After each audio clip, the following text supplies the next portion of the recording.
ಒಂದು ಪ್ರಶ್ನೆಯನ್ನ ನನಗೆ ದಿನಕ್ಕೆ ಹಲವಾರು ಜನ ಕೇಳ್ತಾ ಇರ್ತೀರ.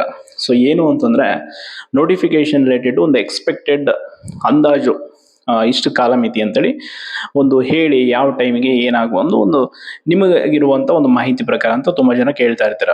ನಾನು ಹಲವಾರು ಬಾರಿ ಹೇಳಿದ್ದೀನಿ ಕೂಡ ಈ ಹಿಂದಿನ ಹಲವಾರು ವಿಡಿಯೋಗಳಲ್ಲೂ ಕೂಡ ನಿಮಗೆ ಸಂಪೂರ್ಣವಾಗಿ ಮಾಹಿತಿ ತಿಳಿಸಿದ್ದೀನಿ. ಆ್ಯಂಡ್ ಹಿಂದಿನ ವಿಚಾರ ಹಿಂದೆ ಈಗ ಮೊನ್ನೆ ನಾನು ನಿಮಗೆ ಹೇಳಿದ್ದೆ ಸರ್ಕಾರದ ನಿರ್ಧಾರ ಏನಿದೆ ಅಂತೇಳಿ, ಅಂದರೆ ಇನ್ನು ಎಲೆಕ್ಷನ್ ಹತ್ತಿರದ ಸಮಯದಲ್ಲಿ ತಮ್ಮ ಒಂದು ಅವಧಿಯ ಕೊನೆಯ ಸಮಯದಲ್ಲಿ ನೋಟಿಫಿಕೇಶನ್ ಮಾಡುವಂಥ ಚಿಂತನೆಯಲ್ಲಿ ಇದ್ದಾರೆ ಅಂತೇಳಿ. ಅದಾದಮೇಲೆ ಡೇ ಬೈ ಡೇ ಸರ್ಕಾರಕ್ಕೆ ಒತ್ತಡಗಳು, ಬೇರೆ ಬೇರೆ ರೀತಿಯಾದಂಥ ಅಭಿಪ್ರಾಯಗಳೆಲ್ಲವೂ ಕೂಡ ಸಲ್ಲಿಕೆ ಆಗ್ತಾ ಇರುತ್ತೆ. ಹಾಗಾಗಿ ಅಲ್ಲಿ ಅವರ ಒಂದು ನಿರ್ಧಾರಗಳಲ್ಲೂ ಕೂಡ ಬದಲಾವಣೆಗಳಿರುತ್ತೆ. ಆ್ಯಂಡ್ ಅದಾದಮೇಲೆ ನಿಮ್ಗೆ ಗೊತ್ತಿದೆ, ಈಗ ಬಜೆಟ್ ಇದೆ, ಸದ್ಯದಲ್ಲೇ ಸರ್ಕಾರ ಬಜೆಟನ್ನು ಮಂಡಿಸುತ್ತೆ.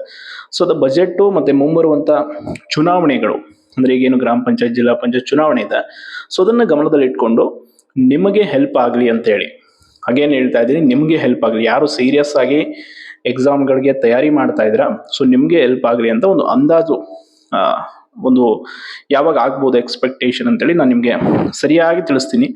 ಸಂಪೂರ್ಣವಾಗಿ ಗಮನವಿಟ್ಟು ವಿಡಿಯೋ ನೋಡಿ, ಕಂಪ್ಲೀಟ್ ಆದಂಥ ಕ್ಲಾರಿಟಿ ನಿಮಗೆ ಸಿಗುತ್ತೆ. ಇಲ್ಲ ಅಂತಂದರೆ ಸಿಗಲ್ಲ. ಸೊ ನೋಡಿ, ಈಗ ಬಜೆಟ್ಟು ಫೆಬ್ರವರಿ ತಿಂಗಳಲ್ಲಿ ನಿಮ್ಗೆ ಗೊತ್ತಿದೆ ಬಜೆಟನ್ನು ಈಗ ಮಂಡಿಸ್ತಾರೆ. ಅಂದರೆ ಮೀನ್ಸ್ ಈಗ ನೆಕ್ಸ್ಟ್ ಮಂತಲ್ಲಿ ಬಜೆಟನ್ನು ಮಂಡಿಸ್ತಾರೆ. ಈಗ ಆಲ್ರೆಡಿ ಈ ಮಂತು ಫೆಬ್ರವರಿ, ಮಾರ್ಚಲ್ಲಿ.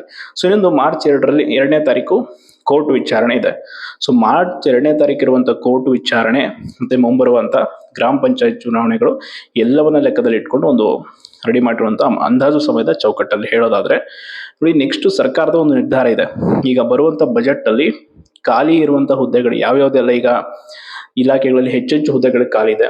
ಸೊ ಅದಕ್ಕೆ ಆರ್ಥಿಕ ಅನುಮೋದನೆ ಕೊಡೋದಕ್ಕೆ ಬಜೆಟನ್ನು ಮೀಸಲಿಡಬೇಕಾಗುತ್ತೆ. ಸೊ ಈಗ ಹಣಕಾಸಿನ ಅನುಮೋದನೆಗಾಗಿ ಸೊ ಅದನ್ನು ಮಾಡುವಂಥ ನಿರ್ಧಾರದಲ್ಲಿ ಅವರಿದ್ದಾರೆ.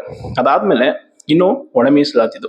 ಸೊ ಈಗ ನಿಮ್ಗೆ ಒಳ ಮೀಸಲಾತಿದು ಗೊತ್ತಿದೆ, ಮೊದಲನೇ ಬಾರಿಗೆ ರಾಜ್ಯಪಾಲರ ಹತ್ರ ಕಳಿಸಿದ್ರು ವರದಿಯನ್ನು, ಅವರು ವಾಪಸ್ ಕಳಿಸಿದ್ರು. ಸೊ ಈಗ ಅಗೇನ್ ರಾಜ್ಯಪಾಲರಿಗೆ ಮತ್ತೆ ವರದಿಯನ್ನು ಸಲ್ಲಿಕೆ ಮಾಡಿದ್ರು.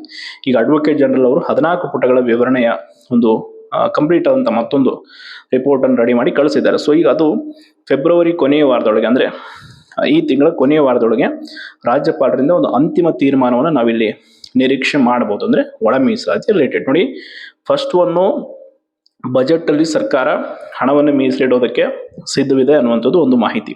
ಆ್ಯಂಡ್ ಇನ್ನೊಂದು ಅಡ್ವೊಕೇಟ್ ಜನರಲ್ ಅವರು AG ಅವರು ಏನು ಕಳಿಸಿದ್ದಾರೆ ಈಗ ಒಳ ಮೀಸಲಾತಿ ವಿಚಾರವಾಗಿ ಮತ್ತೊಮ್ಮೆ ಒಳ ಮೀಸಲಾತಿ ವರದಿಯನ್ನು ರಾಜ್ಯಪಾಲರ ಅಂಕಿತಕ್ಕೆ. ಸೊ ಅದು ಈ ತಿಂಗಳ ಕೊನೆಯಷ್ಟರಲ್ಲಿ ಬರುವಂಥ ಸಾಧ್ಯತೆ ಇದೆ. ಸೊ ಅದಾದಮೇಲೆ ಇನ್ನೊಂದು ಇಂಪಾರ್ಟೆಂಟ್ ಅಂತಂದರೆ, ಈಗ ಮಾರ್ಚ್ 2ರ ಕೋರ್ಟ್ ವಿಚಾರಣೆಯಲ್ಲಿ ಹೈಕೋರ್ಟ್ಗೆ ಈಗಾಗಲೇ IA ಹಾಕ್ಕೊಂಡಿದ್ರು ಈ ಹಿಂದೆ ಸರ್ಕಾರ ಅವಕಾಶ ಕೇಳಿ. ಸೊ ಅದು ಏನಾದರೂ ನೋಟಿಫಿಕೇಶನ್ ಮಾಡೋದಕ್ಕೆ ಅವಕಾಶ ಕೊಟ್ಟರೆ, ಅಂದರೆ ಸರ್ಕಾರ ಏನು ಕೇಳಿದೆ, ಯಾವ ರೀತಿಯಾಗಿ ಷರತ್ತುಬದ್ಧವಾಗಿ ಏನೇನು ಕೇಳಿದೆ ಅವಕಾಶ, ಅಂದರೆ ನಾವು 50 ಮೇಲೆ ಅಂದರೆ 50% ಬಳಸ್ಕೊಳ್ತೀವಿ ನೇಮಕಾತಿಗೆ, ಇನ್ನು ಹೋಲ್ಡ್ ಇಡ್ತೀವಿ ಅಂತೇಳಿ ಉಳಿದಂಥದ್ದು ಮೀಸಲಾತಿ, ಅದರ ಪ್ರಕಾರ ಆದರೆ ಅನುಮತಿ ಸಿಕ್ಕರೆ ವಿತಿನ 10-15 ದಿನದಲ್ಲಿ ಅವಕಾಶ ಸಿಕ್ಕರೆ, ಇನ್ನು ಒಳ ಮೀಸಲಾತಿ ಇದು ಕೂಡ ಈ ತಿಂಗಳ ಅಂತ್ಯದಲ್ಲಿ ರಿಪೋರ್ಟು ಸಹಿ ಆಗಿ ವರದಿ ಬಂದರೆ ಇನ್ನೊಂದು 15 ದಿನಗಳಲ್ಲಿ ಒಳ ಮೀಸಲಾತಿಯ ಅಧಿಕೃತ ಗೆಜೆಟನ್ನು ಹೊರಡಿಸ್ತಾರೆ ಮಾರ್ಚ್ ತಿಂಗಳಲ್ಲಿ. ಸೊ ಇನ್ನು ಏಪ್ರಿಲ್ ಮೇ ತಿಂಗಳು, ಇದು ಮಾರ್ಚ್ ತಿಂಗಳಾಯಿತು ಕತೆ. ಈ ತಿಂಗಳು ಕೊನೆಯಲ್ಲಿ ರಾಜ್ಯಪಾಲರು ಏನಾದರೂ ಒಳ ಮೀಸಲಾತಿದು ಸಹಿ ಹಾಕಿ ಕಳಿಸಿದ್ರು ಅಂದ್ಕೊಳ್ಳಿ, ನೆಕ್ಸ್ಟ್ ತಿಂಗಳಲ್ಲಿ ಬಜೆಟ್ ಇದೆ ಆ್ಯಂಡ್ ಕೋರ್ಟ್ ಕೇಸ್ ಇದೆ. ಸೊ ಅದೆಲ್ಲವೂ ಆದಮೇಲೆ ವಿತಿನ 15 ಡೇಸಲ್ಲಿ ಒಳ ಮೀಸಲಾತಿ ಅವರ ಕೈಗೆ ಸೇರಿದ್ರೆ ಅಧಿಕೃತವಾಗಿ ಅದನ್ನು ಗೆಜೆಟ್ ಆಗಿ ಒಂದು ಗೆಜೆಟ್ ಅಧಿಸೂಚನೆಯನ್ನು ಹೊರಡಿಸುವಂಥ ಸಾಧ್ಯತೆ ಇದೆ ಮಾರ್ಚಲ್ಲಿ. ಇನ್ನು ಏಪ್ರಿಲ್ ಮೇ ತಿಂಗಳಲ್ಲಿ ನೋಟಿಫಿಕೇಶನ್ ಆಗ್ಬೋದಾ ಅಂತ ಎಕ್ಸ್ಪೆಕ್ಟೇಷನ್ ಇರುವಂಥದ್ದು. ನೋಡಿ, ಗ್ರಾಮ ಪಂಚಾಯತಿ ಚುನಾವಣೆ ಇದೇ ಸಮಯದಲ್ಲಿ ಘೋಷಣೆ ಆಗುವಂಥ ಸಾಧ್ಯತೆಗಳಿದೆ. ಇನ್ ಕೇಸ್ ಘೋಷಣೆ ಆದರೆ ಏಪ್ರಿಲ್ ಅಥವಾ ಮೇ ತಿಂಗಳಲ್ಲಿ ಚುನಾವಣೆಗಳ ಒಂದು ಘೋಷಣೆ ಆದರೆ ನಿಮ್ಗೆ ಗೊತ್ತಿದೆ ನೀತಿ ಸಂಹಿತೆ ಬರುತ್ತೆ. ಸೊ ನೀತಿ ಸಂಹಿತೆ ಬಂದರೆ ಆ 2 ತಿಂಗಳು ಕೂಡ ಯಾವ ಒಂದು ಪ್ರಕ್ರಿಯೆಗಳನ್ನು ಕೂಡ ನೋಟಿಫಿಕೇಶನ್ ರಿಲೇಟೆಡ್ ಹೊಸ ನೇಮಕಾತಿ ಅಧಿಸೂಚನೆಗಳು ಏನು ಕೂಡ ಮಾಡೋದಕ್ಕೆ ಆಗಲ್ಲ. ಅಲ್ಲಿಗೆ ನಮಗೆ ಕ್ಲಿಯರ್ ಆಗಿತ್ತು, ಮಾರ್ಚು ಏಪ್ರಿಲ್ ಮೇ 3 ತಿಂಗಳಲ್ಲಿ ಇನ್ ಕೇಸ್ ಹೇಳ್ತಾ ಇರೋದು, ಅಂದರೆ ಚುನಾವಣೆ ಘೋಷಣೆ ಆಯಿತು ಅಂತಂದರೆ ಕನ್ಫರ್ಮ್ ಆಗಿ ಅಲ್ಲಿ ನಾವು ಏನೂ ಮಾಡೋಕ್ಕಾಗಲ್ಲ, ಕ್ಲಿಯರ್. ಆ 2 ತಿಂಗಳು ಕೂಡ ಕಳೆದು ಹೋಗುತ್ತೆ. ಇನ್ನು ನೆಕ್ಸ್ಟ್ ಬಂದರೆ ಜೂನ್ ಜುಲೈ ತಿಂಗಳಿಗೆ ನೋಟಿಫಿಕೇಶನ್ಗಳು ಆಗಬಹುದಾ ಅಂತಂದರೆ ಒಂದು ಎಕ್ಸ್ಪೆಕ್ಟೇಷನ್ ಇದೆ. ಸೊ ನಾವು ಈಗ ಏನು ಅಂದ್ಕೊಂಡ್ವಿ, ಏನೇನೆಲ್ಲ ಈಗ ನಿರ್ಧಾರ ಅಂದರೆ ನಮ್ಮ ಪ್ರಕಾರ ಏನೇನಿದೆ ಅಂದರೆ ಈಗ ಮಾರ್ಚ್ ಈ ತಿಂಗಳ ಕೊನೆಯಲ್ಲಿ ವರದಿ ಅಂದರೆ ರಾಜ್ಯಪಾಲರಿಂದ ಸಹಿ ಹಾಕಿ ಸರ್ಕಾರಕ್ಕೆ ತಲುಪಬಹುದು. ಮಾರ್ಚ್ ತಿಂಗಳಲ್ಲಿ ಕೋರ್ಟ್ ಕೇಸ್ ಇದೆ 2ನೇ ತಾರೀಕು. ಸೊ ಅದು ಅವಕಾಶ ಕೊಟ್ಟರೆ ಇನ್ನು 10-15 ದಿನದಲ್ಲಿ ಗೆಜೆಟ್ ಹೊರಡಿಸಿದ್ರು ಅಂತಂದರೆ ಏಪ್ರಿಲ್ ಮೇ ಎಲೆಕ್ಷನ್ ಘೋಷಣೆ ಆದರೆ ಎಲೆಕ್ಷನ್ದು ನೀತಿ ಸಂಹಿತೆ ಬಂದಿಲ್ಲ ಅಂದರೆ ಏಪ್ರಿಲ್ ಅಥವಾ ಮೇ ತಿಂಗಳಲ್ಲಿ ನಾವು ಎಕ್ಸ್ಪೆಕ್ಟ್ ಮಾಡ್ಬೋದು. ಇಲ್ಲ ಅಂತಂದರೆ ಜೂನ್ ಜುಲೈವರೆಗೂ ಹೋಗುತ್ತೆ. ಅಲ್ಲಿಗೆ ಜೂನ್ ಜುಲೈಯಲ್ಲಿ ಮೊದಲು ಈಗ ಮೋಸ್ಟ್ ಎಕ್ಸ್ಪೆಕ್ಟೆಡ್ ಮತ್ತು ತುಂಬ ನೋಟಿಫಿಕೇಶನ್ ರಿಲೇಟೆಡ್ ತುಂಬ ಒತ್ತಡ ಇರುವಂಥದ್ದು ಯಾವುದು ಅಂತಂದರೆ ಒಂದು ಪೊಲೀಸ್ ಇಲಾಖೆ ಮತ್ತು ಶಿಕ್ಷಣ ಇಲಾಖೆದು. ಸೊ ಯಾಕಂದರೆ ಶಿಕ್ಷಕರ ನೇಮಕಾತಿ ಅತಿ ಶೀಘ್ರದಲ್ಲಿ ಮಾಡಬೇಕು ಅನ್ನುವಂಥದ್ದು ತುಂಬ ಒತ್ತಾಯ ಇದೆ. ಆ್ಯಂಡ್ ಪೊಲೀಸ್ ಇಲಾಖೆ, ಸೊ ಎರಡೂ ಕೂಡ ಅದರ ಜೊತೆ ಬೇರೆ ಬೇರೆ ಯಾವುದಿದೆ ಆರೋಗ್ಯ ಇಲಾಖೆಗಳು ಮತ್ತು ಬೇರೆ ಬೇರೆ ಯಾವುದಿದೆ ಅದೆಲ್ಲವೂ ಕೂಡ 90% ಇನ್ ಕೇಸ್ ಈ ರೀತಿ ಆದರೆ ಪ್ರೊಸೆಸ್ಸು ಜೂನ್ ಜುಲೈ ತಿಂಗಳಲ್ಲಿ ನೋಟಿಫಿಕೇಶನ್ಗಳು ಆಗುವಂಥ ಸಾಧ್ಯತೆಗಳಿದೆ. ಹಾಗಾಗಿ ಇನ್ ಕೇಸ್ ನೀವೇನಾದರೂ ಸೀರಿಯಸ್ ಆಗಿ ನಾನೆಂದು ಇಂಥ ಒಂದು ಹುದ್ದೆಯನ್ನು ಟಾರ್ಗೆಟ್ ಇಟ್ಕೊಂಡು ಹೋಗ್ತಾ ಇದ್ದೀನಿ, ESI PSI ಶಿಕ್ಷಕರ ಹುದ್ದೆ PC ಹುದ್ದೆ ಯಾವುದೇ ಇರಲಿ, ಸರಿಯಾಗಿ ಇನ್ನು ನಿಮಗೆ ಲೆಕ್ಕ ಹಾಕಿ March April May June July in 4 to 5 months ಸರಿಯಾಗಿ ಅಧ್ಯಯನವನ್ನು ಮಾಡಿ. ನೋಡಿ, ಒಂದು ವಿಷಯ ಕ್ಲಿಯರ್ ಆಗಿ ಹೇಳ್ತೀನಿ, ನಿಮಗೆ ದಿನನಿತ್ಯ ಟೆನ್ಷನ್ ಆಗ್ತಿದೆ ಬೇರೆ ಬೇರೆ ವಿಷಯಗಳ ಕೇಳಿ, ನ್ಯೂಸ್ ಕೇಳಿ ಅಂದರೆ ನಮ್ಮ ಯಾವುದೇ ಒಂದು ನಮ್ದಾಗಿರ್ಬೋದು ಬೇರೆ ಯಾರ್ದಾಗಿರ್ಬೋದು ಏನೇ ಅಪ್ಡೇಟ್ ಏನೇ ನ್ಯೂಸ್ ಕೊಡುವಂಥ ಟೆಲಿಗ್ರಾಮ್ ಯೂಟ್ಯೂಬ್ ಚಾನಲಿಂದ ಎಕ್ಸಿಟ್ ಆಗಿ ಆರಾಮಾಗಿ ಕೂತ್ಕೊಂಡು ಕಾಮಾಗಿ ಸ್ಟಡಿ ಮಾಡಿ. ನೀವು ಎಲ್ಲಿದ್ದೀರೋ, ಯಾವ ಊರಲ್ಲಿದ್ದೀರೋ, ಎಂಥ ಸಿಚುವೇಶನ್ಲಿದ್ರು ಅಲ್ಲೇ ಕೂತ್ಕೊಂಡು ಓದಿ, ಆಯಿತಾ. ಸದ್ಯಕ್ಕಿರೋ ವಾಸ್ತವ ಸ್ಥಿತಿ. ಇನ್ನು ಯಾರಾದರೂ ಕೆಲಸದಲ್ಲಿದ್ದರೆ ಕೆಲಸ ಮಾಡಿಕೊಂಡೇ ತಯಾರಿಯನ್ನು ಮುಂದುವರಿಸಿ, ಕೆಲಸ ಬಿಟ್ಟು ಮತ್ತೆ ಕೂತ್ಕೋಬೇಡಿ, ಆಯಿತಾ. ಇಷ್ಟು ನನಗೆ ಇರೋವಂಥ ಒಂದು ಎಕ್ಸ್ಪೆಕ್ಟೇಷನ್.